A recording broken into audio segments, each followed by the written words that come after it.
And reaction is a low-lying energy that can often be problematic. So, listen, all we can do is pray. We need to pray about that, and we need to pray that these student loans, bitch, because if Trump take these student loans with him, I don't know. You see, I'm telling you, Trump could have changed the trajectory of how this thing shaped out for him. Mad niggas would have put him on Mount Rushmore if he would have just gave it up on these student loans. I swear to you. I know you niggas. You niggas will twerk for a Birkin if somebody take away them student loans, bitch. You bitches will get flexible. You bitches will give up. You will hold your mama out if somebody take them student loans. I know you will. I know you will. Don't front for me, bitch. I see you. All right. It's a conversation just between you and I.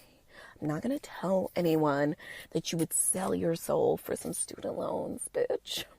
I'm right there with you, though. All right. We're going to take a quick break, and then we're going to come back. And, bitch, we're going to pull up. And we are back.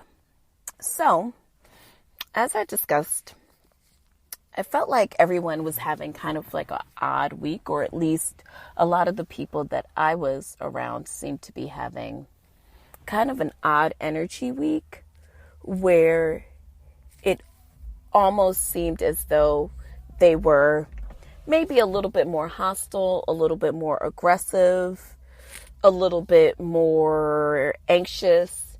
And we know that those feelings are not base feelings, that they are derivative feelings. So for me, where did this sense of aggression come from? How did I slip back into this non-conscious behavior? I knew that mine was coming from a sense of anxiety surrounding my family not being able to be together as we usually are. Also, some tensions that exist in my family definitely make me feel like more anxiety and more sense of sadness. But also, I was going through my own personal stuff in relation with a, romantic relationship that I'm involved in. And it kind of manifested itself into these low-lying behaviors. Anyways, in an effort to stay conscious and try to get myself out of that energy flow, I decided to get on a kindness campaign. What is a kindness campaign? Basically, all I set out to do was to shift my energy flow by being more consciously kind to people. Now, not being nice, because I feel like I'm a nice person often. Nice is performative. Kindness is impacting someone's entire energy shift. So, here are 10 ways that I could share with you on how kindness impacts your mental health. Now, for me, being kind lowers my stress levels by creating a sense of calmness. It decreases negative thoughts, and therefore I can concentrate more on giving than receiving. Kindness and acts of kindness for me oftentimes improve my mental health by reducing stress and depression and anxiety. And it can improve my relationship with others and decreases social avoidance. Now, being kind can also produce serotonin, and it releases oxytocin, all chemicals that are said to produce a little bit of a buoyancy to you. Now, it's not just about what it can do for your mental. It can also be really great for your physical, giving you this sense of accomplishment, giving you reduced feelings of isolation, improving your physical health by regulating your blood pressure and sugar levels, and improves your emotional well-being by creating purpose and happiness.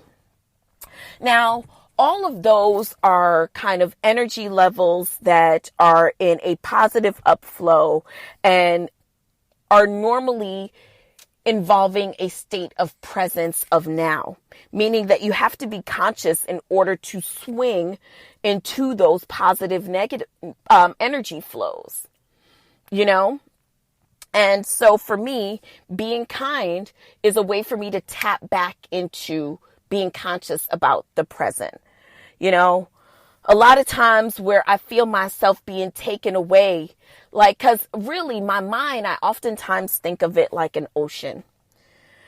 And there are times where the tide comes in and it feels like it's coming in to shore and I'm trying to run away. And there are times where I feel, you know, taken in by the mass wave of anxiety or depression or sadness or anxiety for the future or depression about things that have happened, anxious about things that have not even yet happened. And I allow those moments to kind of take me away, you know, and they take me to this really low-lying mental place where I'm either reliving things that have happened to me or making up scenarios about things that are going to happen to me, all of which are doomsday scenarios. And so a lot of times it's imperative for me to tap in to being present. And I used to do it with listening to music, but sometimes I find that I can even get unconscious with that. And I sometimes will do it in relationships where like I can tap in based off my friendship with this person and we're around each other. We have such a great time. But then I found myself kind of feeding off the currency of someone else. So what happens when I can't feed off the juice and I'm depleted? Or what happens when I have to build that on the inside of myself, right? So how am I doing that? When my supply might be empty, I go and create opportunities for me to be there for somebody else, for me to change somebody else's day. Even if it just means a phone call to someone else, just to say, hey, how are you? I don't want anything from you. I just wanted to make sure you were okay. You were good. When was the last time someone asked you if you were okay? They were just calling you to make sure you're good, to make sure you've eaten today, to make sure you got a good night's rest. When someone is that invested into you, you have to really understand that is an act of selflessness. And it is amazing because it's so easy to get swept up in the minutia of your own ego and the situation surrounding your ego. Yeah. So kindness. Give it a go. Buy someone a juice. Pay for someone's meal. Help someone. Stand 6 feet away from someone and tell them how dope they look. It'll change their day.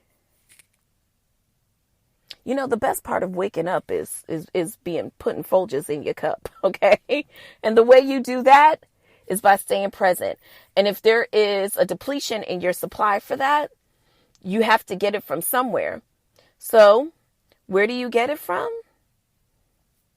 If you don't have it, you got to go create a source for it. And you can definitely do that by simply just doing something for somebody else. I thank you guys so much for listening. Consider this your first act of kindness for the week. Yo, go out there and be great. And if no one has told you, you are love, you are light, and you are happiness. And I'm so happy to have you in my life. I love you so much for listening. God willing, next week, peace.